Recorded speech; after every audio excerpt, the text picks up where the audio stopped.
श्री राम जय जय राम। प्रभु, हम आप लोगों ने जो श्री आनंद रामायण के याग कांड के द्वितीय सर्ग के प्रथम भाग में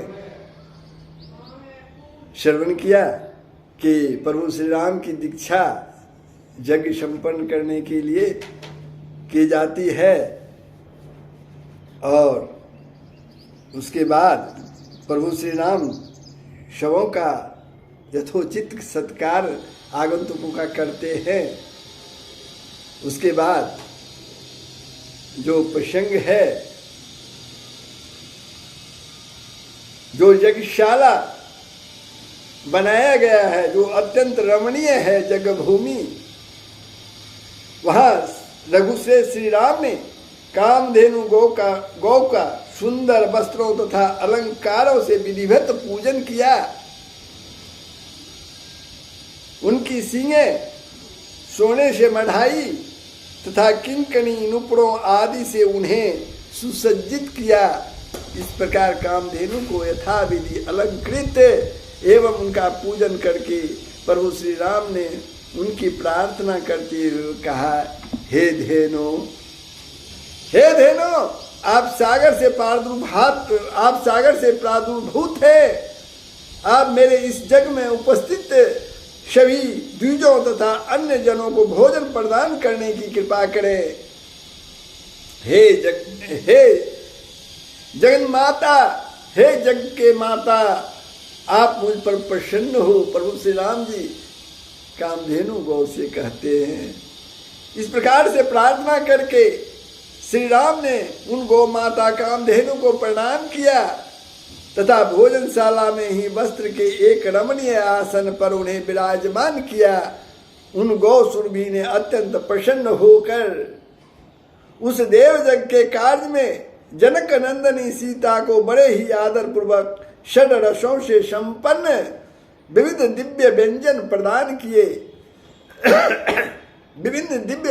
प्रदान किए। श्री राम जी की उस भोजनशाला में न तो अग्नि जलाई जाती थी और न कभी कोई भोजन बनाया जाता था। कामधेनु से प्राप्त व्यंजनों का ही सेवन होता था। वे सभी मुनि श्रेष्ठ अपनी इच्छा के अनुसार भोजन करके सदैव संतुष्ट रहते थे।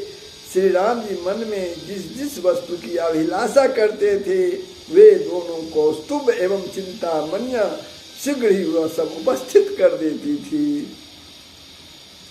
इस प्रकार सीता जिन जिन वस्तुओं के मन में इच्छा करती थी, सीता जी जिन जिन वस्तुओं की मन में इच्छा करती थी, कामधेनु गौ त्रैलोक में भी दुर्लभ उन सभी पदार्थों को प्राप्त करा देती थी। तदंतर श्री राम ने सुमित्रा पुत्र लक्ष्मण को बुलाकर उनसे कहा, हे लक्ष्मण, तुम सीमा पर रक्षा करने वाले सुरक्षा कर्मियों एवं सैनिकों को बुलाकर मेरी ओर से उन्हें शीघ्र ही आदर पूर्वक यह आज्ञा प्रदान करो जैसा कि मैं कहता हूँ। चाहे कोई ब्रह्मचारी, गृहस्थ, वानप्रस्थ अथवा सन्यासी हो, जो कोई भी व्यक्ति उस मार्ग से आता हो, उसे मेरे इस जगोत्सव में आने से न रोका जाए। यहाँ प्रवेश करने के लिए किसी को भी मेरी स्वीकृति की प्रतीक्षा नहीं करनी चाहिए, किसी के ऊपर कोप नहीं करना चाहिए। श्री राम जी ने पुरोहित लक्ष्मण से कहा, ब्रह्मचारी, गृहस्थ, वानप्रस्थ अथवा सन्यासी, मुनियों की स्त्रियां, उनके पुत्र, शिष्य, संबंधी, पूर्ववासी, जनपद निवासी, उनकी स्त्रियां, संबंधी जन तथा दास दासी जन जो कोई भी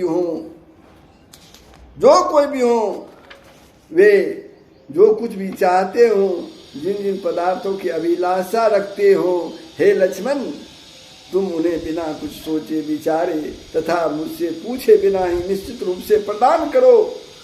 ब्राह्मण से लेकर अत्यंत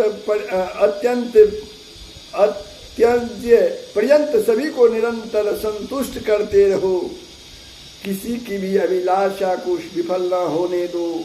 चाहे कोई भी अयोध्या नगरी कामधेनु कौस्तुभमणि चिंतामणि पुष्पक विमान अयोध्या का राज्य कोष सैन्य बल आदि अन्य जो कुछ भी मेरा है उसकी मांग करे तो उसे अवश्य ही प्रदान कर देना। यदि तुम मना कर दोगे तो मैं तुम्हारे ऊपर असंतुष्ट हो जाऊंगा।